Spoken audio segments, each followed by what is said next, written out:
Hi friends, welcome to Active Agni channel. இன்னைக்கு நம்ம திருக்கடல் மல்லை மாமல்லபுரத்தில் இருக்கிற ஸ்தலசைன பெருமாள் சேஸ்திரத்துக்கு வந்திருக்கோம். இந்த vlog எப்படி இருக்க போகுதுன்னு வாங்க பார்ப்போம். அதோட வந்து சண்டி ஹோமமும் இதில் வந்து ஆட் பண்ண போகிறேன். இன்றைக்கி நடக்கிற ஒரு ஃபங்க்ஷன் என்னோடய பையனோட பர்த்டேக்காக August 7th நம்ம இந்த இடத்துக்கு வந்திருக்கோம். ஸோ மறுநாள் வரலட்சுமி நோன்பு அப்படின்றதுனால முந்தின நாள் வந்து அந்த டைமில் சண்டி ஹோமம்லாம் பண்ணி முடிச்சு, சண்டி ஹோமம்ன்றது வந்து வரலட்சுமி நோம்புக்கான ஒரு ஹோமம். அது பண்ணி முடிச்சதுக்கப்புறம் அங்கே இருக்கிற திங்ஸ் எல்லாம் வந்து அவங்க அப்படியே பண்ணி கொடுப்பாங்க. அதுக்கப்புறம் தான் நம்ம வீட்டில் போய் வரலட்சுமி நோம்புக்கான இதை வந்து துறக்கிறதுக்கு எல்லாமே நம்ம எடுத்து வச்சு செய்வாங்க. அதுக்கான இந்த ஹோமம் நடைபெற்றது. இந்த கோயிலோட வரலாறு வந்து இந்த கோயிலில் இருக்கிறவங்க சொல்கிறத கேட்போம், வாங்க பார்க்கலாம். நமஸ்தஸ்மை வராகாய லீலையோ தரதே மகே உரமத்திய கனோயஸ்ய வேறு கணகணாயதே. திருக்கடல் மல்லை ஸ்ரீ அகிலவல்லி நாயகா சமேத ஆதிவராக பெருமாள் திருக்கோயில் கிட்டத்தட்ட 1500 வருஷத்துக்கு முன்னாடி முதலாம் பல்லவ ராஜாவான ஹரிசேய மகாராஜாங்கிற சிம்ம விஷ்ணுவால இந்த ஊர் நடுவில் குகை கோயிலாக நிர்மாணம் பண்ணியிருக்கார்.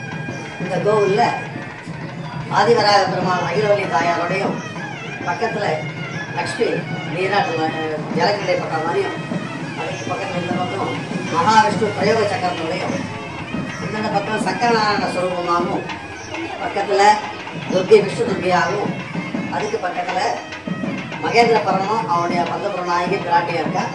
பக்கத்தில் சதுர்முக பிரம்மாவும் இருக்கு. 1500 வருஷத்துக்கு முன்னாடி இந்த கோயில் கட்டப்பட்ட கோயில். பிரதிநித்தியம் ஹரிசேகர மகாராஜா பக்கத்தில் இருக்க ஊரான திருவனந்த கோவிலுக்கு போயிட்டு அங்கே பெருமாளை தரிசனம் பண்ணி அதுக்கப்புறம் இங்கே வந்து ஒரு 1000 பேருக்கு அன்னதானம் பண்ணுறதா ஐதீகமாக வச்சுருந்தார். அது வராகமாக விரதம் வச்சுருந்தார். அப்படி அந்த வராக விரதத்தை மேற்கொண்டு இருக்கும்பொழுது பெருமாள் நிஜமாவே நம்ம மேலே இவன் பிரேமியாக இருக்கானா இல்லையான்னு அவர் சோதிக்கணுன்றதுக்காக அந்த ராஜா இந்த மகாவிரதத்தை திருவனத்துக்கு கிளம்பும் பொழுது பெருமாள் வயசான குளத்தில் ஒரு பிராட்டியை சின்ன குழந்தைய ஆயிடுச்சு இங்கே வர வந்து ராஜாட்ட கேட்குறார், இந்த மாதிரி எனக்கு 1000 பேருக்கு நீ அன்னதானம் பண்ணுறதா கேள்விப்பட்டப்பா, நீங்களுக்கு பண்ணிட்டு போப்பான்னு சொல்கிறார். அப்போ அந்த ராஜா நான் பெருமாளுக்கு பண்ணாலும் யாருக்கும் பண்ண மாட்டேன்னு சொல்கிறேன். இது கொஞ்சம் வெயிட் பண்ணுங்க, நம்ம பக்கத்தில் தான் ஊர் வந்து அங்கே போயிட்டு வந்து நான் உங்களுக்கு பண்ணுறேன்னு சொல்கிறேன். நான் பசி தாங்கப்பா, நான் குழந்தை பசி தாங்க, அதெல்லாம் எங்களுக்கு பண்ணிட்டு போப்பா, இல்லைன்னா அவங்க பிரம்மகத்தி கவனம் பிடிச்சிருந்து அவர் சொல்லவே சரி உண்மையாக நான் வர நினச்சி பண்ணுறேன்னு சொல்லி பண்ணேன். திருவனந்த கோவிலில் இருக்க பெருமாள் வந்து கோவலோடி நாயகா சொல்லித ஆதிவராக பெருமாளுக்கு இடதுபக்கம் பிராட்டி வச்சுருந்தார். ஆனால் இந்த மகாராஜன் தலைசேன பெருமாள் பக்கத்தில் இருக்கக்கூடிய இந்த ஆதிவராக பெருமாள் கோவில் வந்து பிராட்டியை வலது பக்கம் வச்சுருப்பார். இது வளவன் நெருப்பு. இங்கே வந்து பூமி சம்பந்தப்பட்ட பிரச்சனைக்காகவும், ராகு கேது தோஷத்துக்காகவும், மற்றபடி சரீர ஆரோக்கியம், உடம்புல ஏதாவது உடம்பு வியாதிகள் தீராத வியாதிகள் இருந்தால் இந்த பெருமாள்களை வந்து சேர்த்துட்டு இந்த பெருமாளுடைய மூலவர் திருமணம் அந்த உத்திரட்டாதி கூட நடக்கும். அந்த உத்திரட்டாதி நடக்கும்போது அந்த பெருமாள் மூலவர் திருமணம் தீர்த்தத்தை சாப்பிட்டா எல்லா வியாதியும் நிவர்த்தி ஆகலாம். ஆகிருக்கு. நிறைய பேருக்கு அந்த மாதிரி கியூர் ஆகிருக்கு. அதனால் பிரதி உத்திரட்டாதி இங்கே திருமணம் ஆகும். வரக்கூடிய 7ஆம் தேதி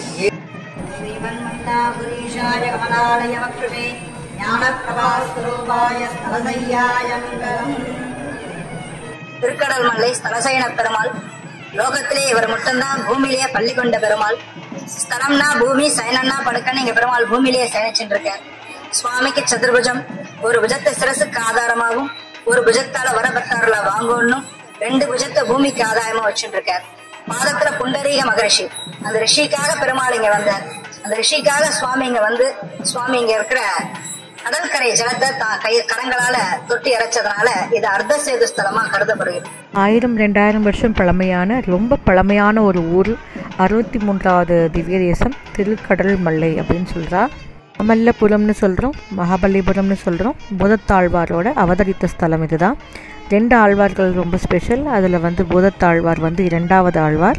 ஆழ்வாரோட பெயர் வந்து பொய்கை ஆழ்வார். 2வது ஆழ்வார் பேர் பூதத்தாழ்வார். அவர் அவதரித்த ஸ்தலம் தான் திருக்கடல் மல்லை.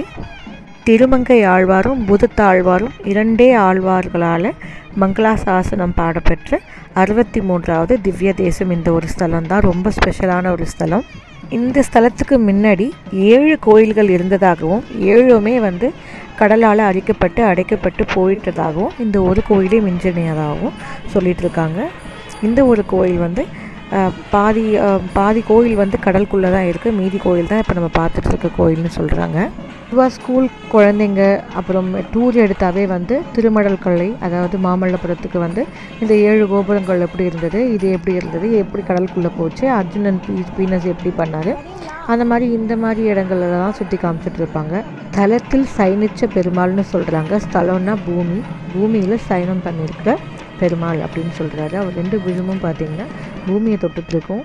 இங்கே பார்த்தீங்கன்னா ஆதிசேஷன் படுக்கை கிடையாது. கடலுக்கு நடுவில் தான் ஆதிசேஷனுக்கு மேலே படுத்துட்டு இருந்தார். ஆனால் புண்டரீகர் அப்படின்ற ஒரு ரிஷி வந்து இங்கே இருந்திருக்கார், வாழ்ந்து வந்துட்டு இருந்திருக்கிறார். இவருக்காக தன் ஆதிசேஷன் படுக்கையே விட்டுட்டு கிடுகிடுன்னு தர ஸ்தலத்துக்கு வந்து, அதாவது நிலத்தில் வந்து சயனிச்சிட்டாரு இந்த பெருமாள். இந்த புண்டரீகர் அப்படின்ற ரிஷிக்கு வந்து நிறைய மலர்களை வந்து புஷ்பங்களை வந்து பெருமாளுக்கு சமர்ப்பிக்கணும்னு ரொம்ப ஆசை. அதனால் கூடையில் எல்லாம் பூக்கையும் பறித்து போட்டுட்டு கிளம்பிடுறார். கடலுக்கு நடுவே பெருமாள் சயனிச்சுட்டு இருப்பார் அப்படின்னு யாரோ அவருக்கு சொல்கிறாங்க. அதனால் அவர் பெருமாளை பார்க்குறதுக்காக கடல்கிட்ட வந்துட்டு தன் கையே கொட்டாங்குச்சியாக்கி தண்ணியெல்லாம் இறைச்சிட்டு இருக்கிறார்.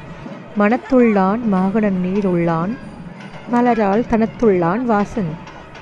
சரி, கடலுக்கு நடுவில் இருக்கிறாரே, நம்ம போய் வேகமாக இதை போய் சமர்ப்பிக்கணுமேன்னு சொல்லிட்டு புண்டரீகர் வந்து சீக்கிரமாக தண்ணி இறைக்கிறதுக்காக வேடப்பட்டு இருக்கிறார்.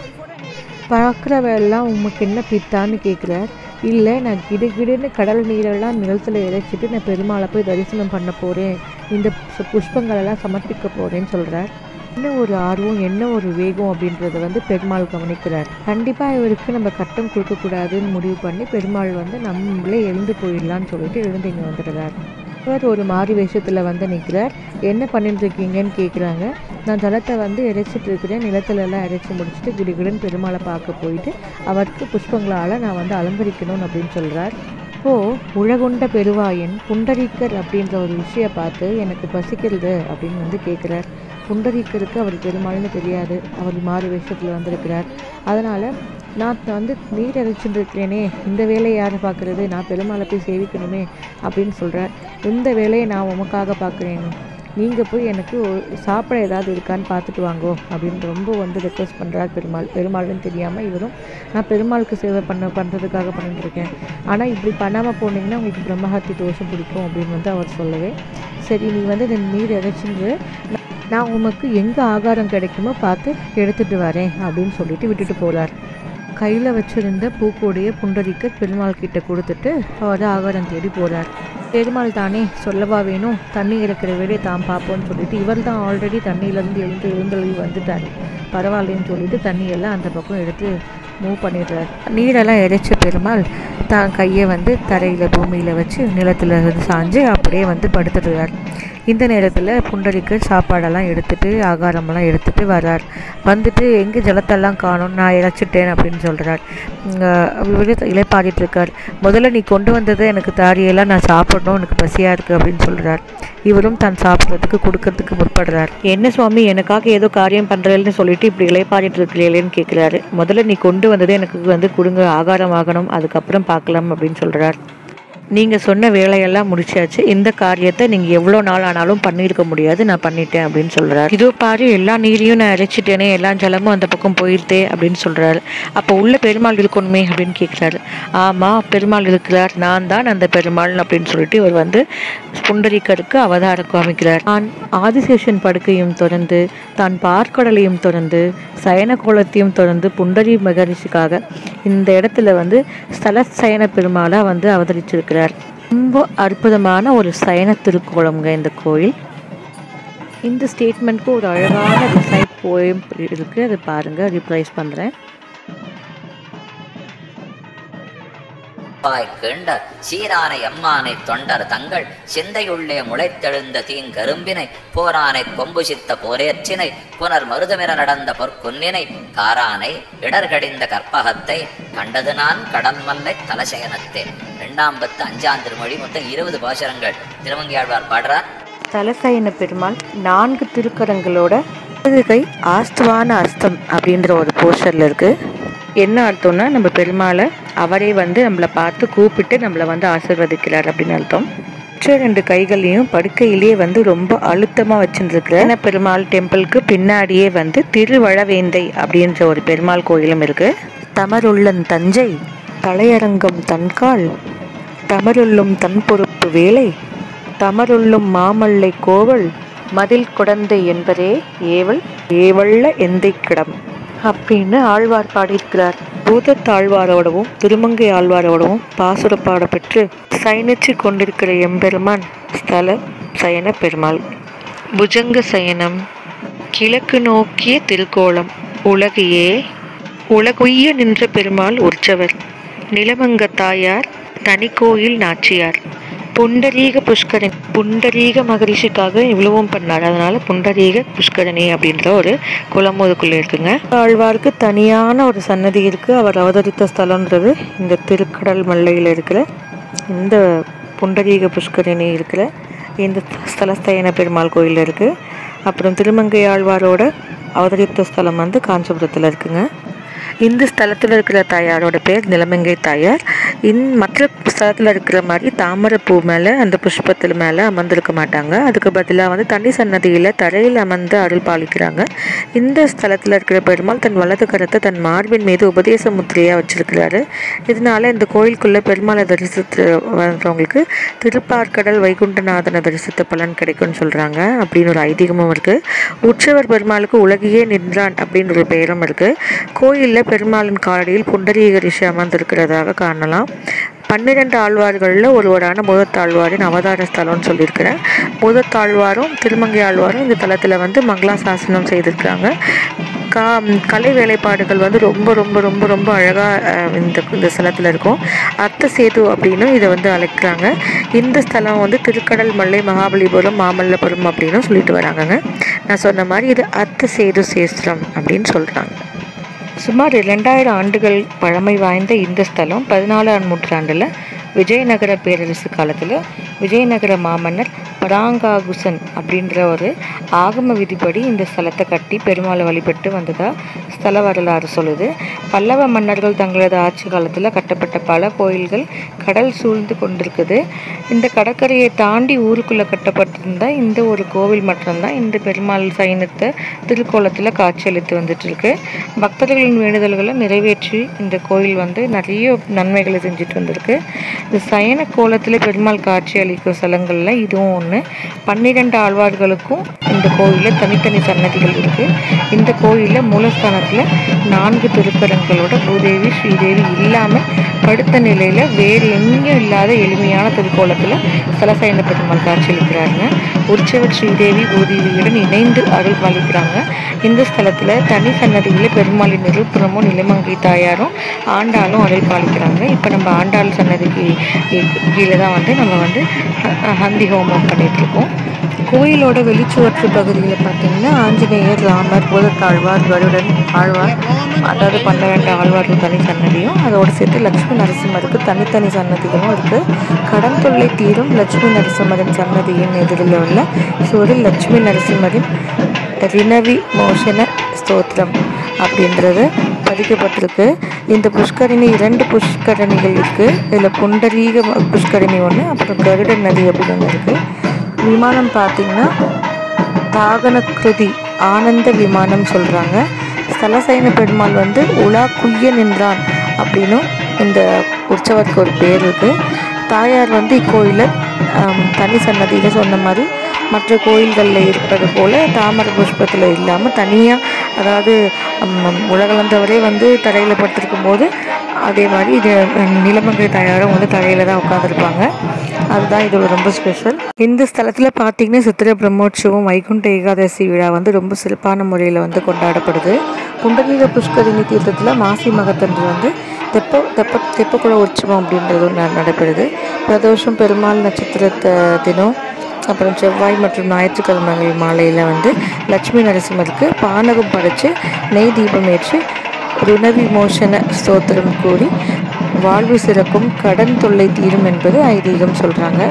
பூதத்தாழ்வாரின் அவதார உற்சவமும் இங்கே முக்கியமான திருவிழாவாக இருக்குது. பரிகார ஸ்தலம்னு பார்த்தீங்கன்னா பெருமாள் நிலத்தில் சயன கோலத்தில் வீற்றிருக்கிற ஒரே திவ்ய தேசம்.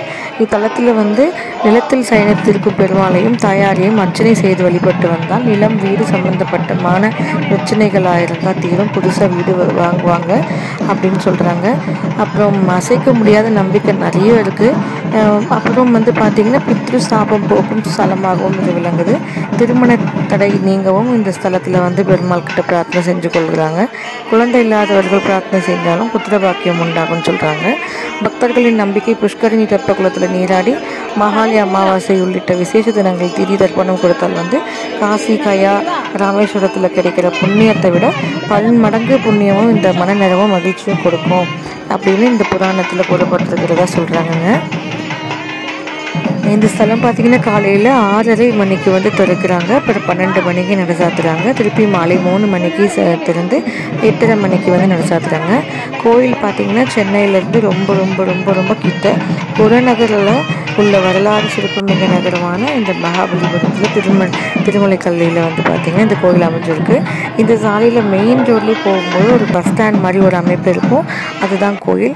நம்ம சீஷோர் டெம்பிளுக்கு போகிறதுக்கு முன்னாடியே சீஷோர் டெம்பிளும் இவரோட கோயிலோட முன்பகுதி 7 கோபுரங்கள் காணாமல் போயிருக்கு. அதில் ஒரு கோபுரம் மட்டும் தான் இப்போ நம்ம பார்த்துட்ருக்கோன்னு சொல்கிறாங்கல்ல. அந்த சீஷோர் டெம்பிளுக்கு முன்னாடியே இது வந்துடும். ஸ்ரீ தலசைன பெருமாள் கோயில் வந்து சென்னையிலேருந்து கரெக்டாக 50 கிலோமீட்டர் தொலைவில் இருக்குது. கிழக்கு கடற்கரை சாலைன்னு சொல்கிற ஈசிஆர், அப்புறம் பழைய மகாபலிபுரம் சாலையில் ஓஎம்ஆர் ரோட்லேருந்து இந்த மகாபலிபுரத்துக்கு அடிக்கடி பேருந்து சேவை இருக்குது, அதில் வந்துடலாம். சென்னையிலேருந்து ஈசிஆர் வழியாக பாண்டிச்சேரி செல்லும் அனைத்து பேருந்தும் இது வழியாக தான் போகும். பித்ரு சாபம், நிலம், வீடு சம்பந்தமான பிரச்சனைகள் தீர்க்கும் திருக்கடல் மல்லை ஸ்ரீ ஸ்தல சயன பெருமாளை தரிசித்து பலனடைவோங்க. முன்னோர் சாபம், முனிவர் சாபம், விலங்குகள் சாபம் அப்படின்னு எத்தனையோ சாபங்கள் இருக்குது. தோஷங்களும் மனிதர்களை வந்து பாதிச்சு தான் இருக்குது. அதே போல் இந்த கடன் பிரச்சனையும் மனிதர்களை கலங்க வச்சுடுதுங்க. எத்தனையோ பேருக்கு மன உளைச்சலையும் ஏற்படுத்துறது இந்த கடன். இந்த 2 சிக்கல்களையும் தீர்க்கிறதுக்கு ஒரே வந்து கோயில் வந்து பார்த்திங்கன்னா இந்த திருக்கடல் மலையில் இருக்கிற இந்த தலசைன பெருமாள் கோயில் தாங்க. மாமல்லபுரம் நகரில் மையப்பகுதியில் அமைஞ்சிருக்கு. அப்புறம் பார்த்திங்கன்னா இது 108 வைணவ திருஸ்தலங்களில் 63வது திவ்ய தேசம். நிறைய தடவை சொல்லிட்டேன். திருப்பாற்கடலில் வந்து வைகுண்டநாதனாக பாம்பினை, அதாவது பாம்பு ஆதிசேஷன் மீது சைனத்து பக்தர்களை பாவங்களை கலைத்து வருகிறார் பள்ளிக்கொண்ட பெருமாளானால் கடல் மல்லையில் மட்டும் தரையில் சைனத்துப்படி பக்தர்களுக்கு திருமண அருள் புரிந்து வந்துட்டுருக்கிறாரு. இன்னும் நிறைய விஷயங்கள் சொல்லலாம். விஜயநகர 16ஆம் நூற்றாண்டில் வந்து விஜயநகர பேரரசு காலத்தில் விஜயநகர் மாமன்னர் பராங்காகுசன் அப்படின்றவர் வந்து இந்த கோயிலை கட்டி முடிச்சிருக்கிறாருன்னு சொன்ன பல்லவ மன்னர்கள் தங்கள் ஆட்சி காலத்தில் சிவனும் விஷயம் ஒன்றாக அமைஞ்சிருக்கிற கடற்கரை கோயிலை கட்டினாங்க. அந்த கடற்கரை கோயிலில் இப்போது வந்து ஆழ்வார்கள் மங்களாசாசனம் செய்து பூஜை வழிபாடுகள் வந்து செஞ்சு நடத்தி வந்துட்டு இருக்காங்க. வரலட்சுமி ஹோமம் பூர்த்தி ஆகிட்டுருக்கு. இப்போ அதை பார்ப்போம் வாங்க. ரொம்ப ஸ்பெஷல்.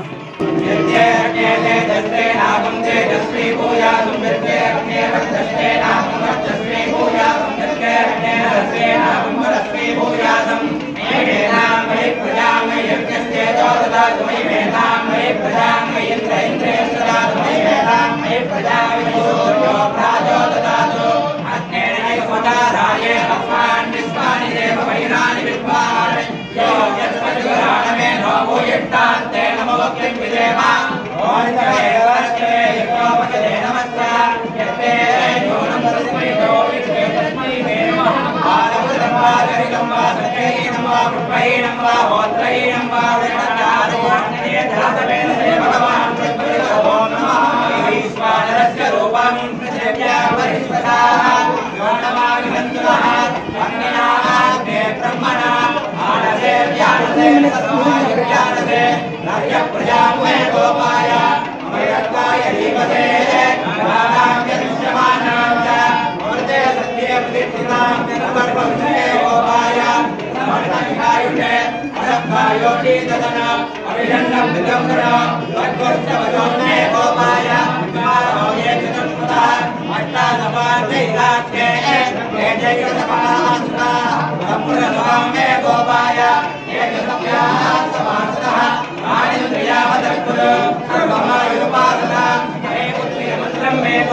வரலட்சுமி ஹோமம் வந்து இப்போ பூர்த்தி ஆயிடுச்சு.